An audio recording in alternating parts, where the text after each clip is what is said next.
Day 2, the emergency fund reality check. Why rupees 1 lakh saved your neighbor's life?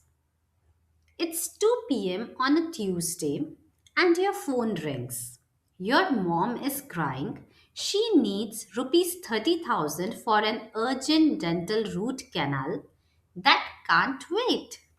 Or maybe it's not your mom.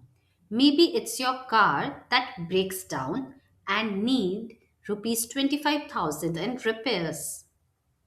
Or maybe you get COVID. It's back again and you lose 2 weeks of income. Or maybe, and this happens more than we talk about, your company announces sudden layoffs and your name is on the list. You have 3 weeks of severance and then nothing. Your only paycheck is whatever is sitting in your bank account right now. I'm asking you this question directly. If that emergency happened today, what would you do? Because I have asked this question to hundreds of people, and the honest answer from most is I don't know. I would probably use a credit card. I would probably call my parents. I would probably panic. And that's the moment that changes everything. That's the moment financially financial security disappears and financial survival begins.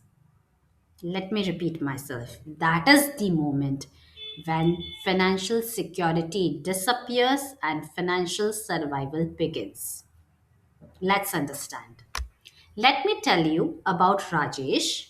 He is 35-year-old IT professional earning 75,000 a month working in Hyderabad. By every account, he was doing well. Good salary, nice apartment, stable job. He never thought about emergencies because, well, emergencies were for other people. And then his father had a stroke. Suddenly, he was spending rupees 50,000 a week on medical bills. His company had insurance, but there were deductibles, co-pays, procedures not covered. Same story. The hospital bills totaled rupees 3,20,000 over 3 months. Now here's where Rajesh's story could have gone two ways.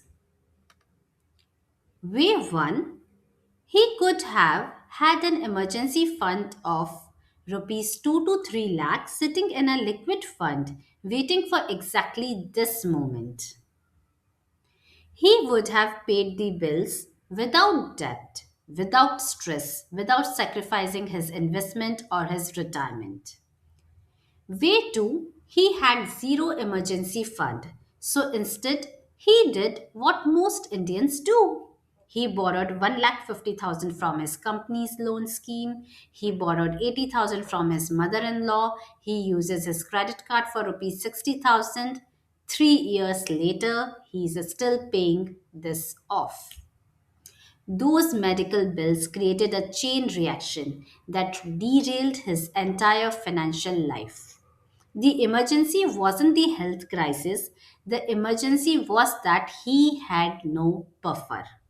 And now, every single payday is split between his current life and paying for his past crisis. Here's what's heartbreaking.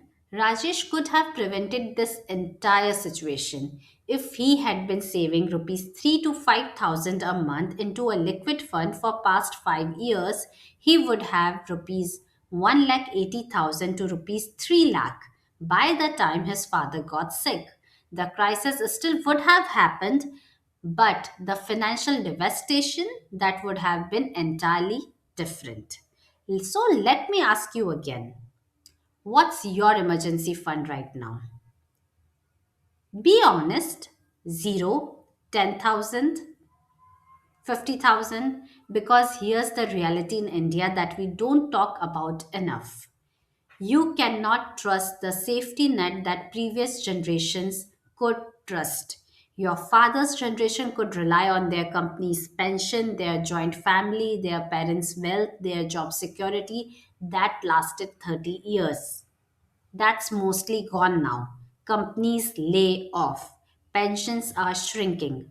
Family support is spread thinner than ever. Job security is a myth. Medical inflation is real. A simple hospitalization bill costs 35,000 to 50,000.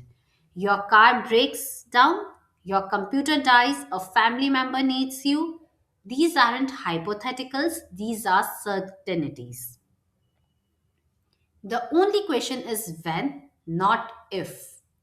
And when they happen, do you have a plan or do you become another Rajesh? Here's what I want you to do. And I'm going to be very specific with numbers. Calculate your monthly expenses, not your income, your actual real expenses. Your rent, your groceries, your utilities, your subscriptions, everything. Let's say it's rupees 40,000. Your emergency fund target is rupees 1,20,000 to 2,40,000. That's 3 to 6 months of expenses. Why? Because in an emergency, your income stops, but your expenses don't. If you lose your job, you still need to pay rent. Your parents still need food. That's what the emergency fund is for. Now I know rupees 1,20,000 sounds like a lot if you're earning rupees 30 to 40,000 a month. But here's how you build it without disrupting your life. Start with 2 to 3,000 a month. Put it in a liquid fund, not a saving account earning 3%, but a liquid fund earning 5 to 6%. In a phase 1, 6 months, you'll have 12 to 18,000. That's your micro emergency buffer. Say your laptop dies, handled. Or a sudden 10,000 rupees expense occur, handled. Now we'll step in phase 2. That's 12 months. You will have 24 to 36,000 rupees. That's your personal safety net. Job loss for a month, you are okay. Medical emergency for 25,000, you are okay.